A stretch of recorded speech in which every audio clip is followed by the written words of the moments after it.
আমার স্নেহ ছাত্রছাত্রী, আমি দীপান্বিতা ম্যাডাম। আমার ইউটিউব চ্যানেল দীপাস টিচিংয়ে তোমাদের সবাইকে স্বাগত। আজকে একটি বিশেষ গুরুত্বপূর্ণ খবর নিয়ে তোমাদের কাছে আসা, যেটাতে তোমরা আশ্বস্ত হবে, তোমাদের উদ্বেগ অনেকটা কাটবে। আমার যেহেতু এডুকেশনাল চ্যানেল, আমি জিওগ্রাফি পড়াই, তার সাথে সাথে যে কোনো রকম উচ্চ মাধ্যমিক শিক্ষা সংসদ বলো আর পশ্চিমবঙ্গ মধ্য শিক্ষা পর্ষদ বলো, যে কোনো আপডেট আসার সাথে সাথেই দিয়ে থাকি। হ্যাঁ, অবশ্যই যে কোনো জায়গা থেকে নোটিফিকেশান দেখে নিয়েই নয়, আমি সরাসরি যখনই সংসদের ওয়েবসাইটে কোনো নোটিফিকেশান আপলোড হয় তখনই দিয়ে থাকি। এছাড়া বাকি যে কথাগুলো বলার, রেজাল্টের কথা, সমস্ত কিছু কিন্তু আমার 26 বছরের দীর্ঘ এই সরকারি স্কুলে শিক্ষকতা করা শুধু নয়, পরীক্ষার সিস্টেমটাকে দেখে আসছি, খাতা দেখছি, তাই সমস্ত কথাগুলো তোমাদের মিলেও যায়। তোমরা ডিপেন্ডেবল চ্যানেল বলে মনে করো, দেখো, আমার উপর ভরসা করো। তাই আজকের এই গুরুত্বপূর্ণ উপস্থাপনা, যেটাতে আমি তোমাদেরকে জানাবো যে সংসদ ঠিক কী জানিয়েছে। তোমরা সোশ্যাল মিডিয়াতে দেখছো একটা খবর ঘুরে ফিরে বেড়াচ্ছে, সেমিস্টার সিস্টেম নাকি উঠে যেতে চলেছে, এবং শুধু পরীক্ষা পদ্ধতি নয়, পাঠ্যক্রমেরও হিউজ পরিবর্তন হচ্ছে। স্বাভাবিকভাবে শুধু ছাত্রছাত্রী নয়, শিক্ষক শিক্ষিকা থেকে শুরু করে মানে যারা টিউশন পড়ান, সঙ্গে অভিভাবক অভিভাবিকা, সবার মধ্যেই একটা উদ্বেগ ছড়িয়েছে।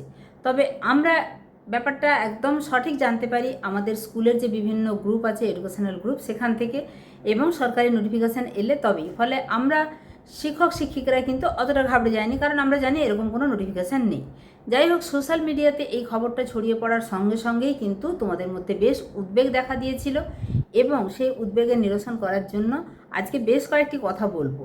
প্রথমত বলি, হ্যাঁ, আমরা নিজেরাও যেন মনে করছি সেমিস্টার সিস্টেমে ছাত্রছাত্রীদের অনেক বেশি বার্ডেন হয়ে যাচ্ছে, অনেক বেশি পড়াশোনার দিক থেকে ক্ষতি হয়ে যাচ্ছে, তারা স্কুলমুখী হচ্ছে না, তারা টিউশন নির্ভর হয়ে পড়ছে, সিলেবাসের ঘন ঘন পরিবর্তনে তারা বারে বারে অস্বস্তি এবং বিড়ম্বনার মুখে পড়ছে, বই প্রাপ্তির অসুবিধা ঘটেছে, স্টুডেন্টরা পড়ার ঠিকমতো সময় পাচ্ছে না। একটা সিলেবাস বা একটা পরীক্ষা, একটা সিস্টেম, একটা সেমিস্টার সিস্টেম হয়ে গেল, তারপরে সেটাকে আর কোনো রকমভাবে রিভিশনের কোনো চান্স নেই।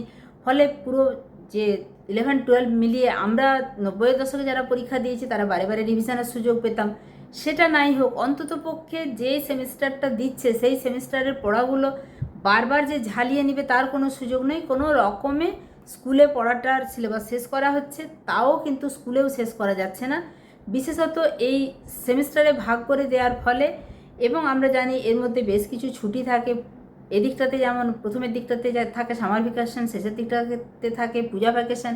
পরীক্ষা মানে পরীক্ষার 1 মাস আগের থেকে তোমরা একটু রিভিশন দেওয়ার জন্য তোমাদের স্টাডি টাইম হিসাবে ছুটি নিয়ে নাও। এই মিলিয়ে সিলেবাস শেষ হচ্ছে না, ফলে নানান রকম অসুবিধা, তোমরা টিউশন নির্ভর হয়ে পড়ছো। সবচেয়ে যেটা আমাদের কাছে দুঃখের বিষয়, আমরা 11-12-এ যেটা হল ভর্তি স্টুডেন্ট পেতাম, আমাদের গলা ছিঁড়ে যেত। আমরা দাবি করতাম যে আমাদেরকে মাইক্রোফোন দিতে হবে, কারণ এতটা যে চিৎকার করে কথা বলছে, গলার উপর প্রেসার পড়ছে, অথচ লাস্ট বেঞ্চ শুনতে পাচ্ছে না। সেই ভিড় আর ক্লাসের মধ্যে দেখতে পাই না। সত্যিকারেরই এটা একটা মন খারাপের বিষয়। ফলে সেমিস্টার সিস্টেমে আমরা শিক্ষক শিক্ষিকারাও প্রথমটা বিরোধিতা করেছিলাম, কিন্তু আমাদের বিরোধিতাতেই সব কিছু হয় না। সমস্ত ব্যাপার যেটা সত্যি, সেই সত্যিটাকে মেনে নিয়ে আমাদেরকে এগোতে হবে, এবং সত্যিটা তোমাদেরকেও জানা দরকার। সেটা হচ্ছে কোনো অবস্থাতেই পুরানো পদ্ধতিতে আর ফিরছে না উচ্চ মাধ্যমিক পরীক্ষা। সেই বিভ্রান্তি কাটিয়ে সরাসরি নোটিফিকেশান দিল উচ্চ মাধ্যমিক শিক্ষা সংসদ।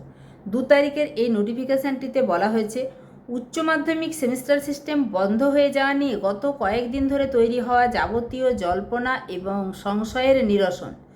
2027 সাল থেকে সেমিস্টার ব্যবস্থা উঠে যাচ্ছে, এই খবরটি আদৌ সত্যি নয় এবং সম্পূর্ণই ভিত্তিহীন।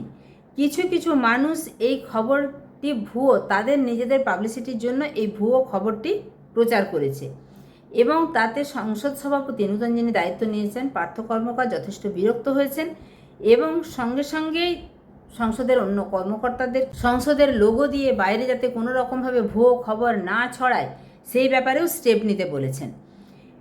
যে খবরটি ঘটেছে তার সঙ্গে উচ্চ মাধ্যমিক শিক্ষা সংসদের কোনো সম্পর্ক নেই। পরীক্ষার্থীরা যেন এ ধরনের কোনো তথ্যে কান না দেয়। চলতি শিক্ষাবর্ষ থেকে একাদশ শ্রেণীতে নতুন পাঠ্যক্রম এবং সেমিস্টার পদ্ধতি চালু হয়েছে, সেই নিয়ম মেনেই পঠন পাঠন এবং পরীক্ষা প্রক্রিয়া চলবে। এই বছর থেকে প্রথম সেমিস্টার সিস্টেমে পরীক্ষা দিচ্ছে পরীক্ষার্থীরা। উচ্চ মাধ্যমিকের পুরো শিক্ষাবর্ষকে মোট 4টি সেমিস্টারে ভাগ করা হয়েছে। এর মধ্যে একাদশ শ্রেণীতে 2টি এবং দ্বাদশ শ্রেণীতে আরও 2টি সেমিস্টার হবে। সংসদের নতুন নিয়ম অনুযায়ী একাদশ শ্রেণীর দুটি সেমিস্টারে অন্তত 30% নম্বর পেলে তবেই সে দ্বাদশ শ্রেণীতে উত্তীর্ণ হওয়ার সুযোগ পাবে। পরীক্ষার ধরন প্রসঙ্গে সংসদ আগেই জানিয়েছিল যে প্রথম ও তৃতীয় সেমিস্টারের পরীক্ষা হবে মাল্টিপল চয়েস কোশ্চেন বা এমসিকিউ এর ভিত্তিতে। অন্যদিকে দ্বিতীয় এবং চতুর্থ যে সেমিস্টার সেখানে থাকবে ছোট প্রশ্ন এবং ব্যাখ্যামূলক বড় প্রশ্ন। 2026 সাল থেকে এই নতুন পদ্ধতিতে প্রথম উচ্চ মাধ্যমিক পরীক্ষা হয়েছে। দীর্ঘ প্রস্তুতির পর শুরু হওয়া এই আধুনিক মূল্যায়ন ব্যবস্থা নিয়ে কোনো রকম অনিশ্চয়তা নেই বলেই আশ্বস্ত করেছে উচ্চ মাধ্যমিক শিক্ষা সংসদ। অভিভাবকদের একাংশের মতে মাঝপথে নিয়ম বদলের খবর ছড়িয়ে পড়ায় পড়ুয়ারা মানসিক চাপে পড়ে গিয়েছিল। সংসদের এই দ্রুত হস্তক্ষেপে সেই উদ্বেগ আপাতত দূর হলো।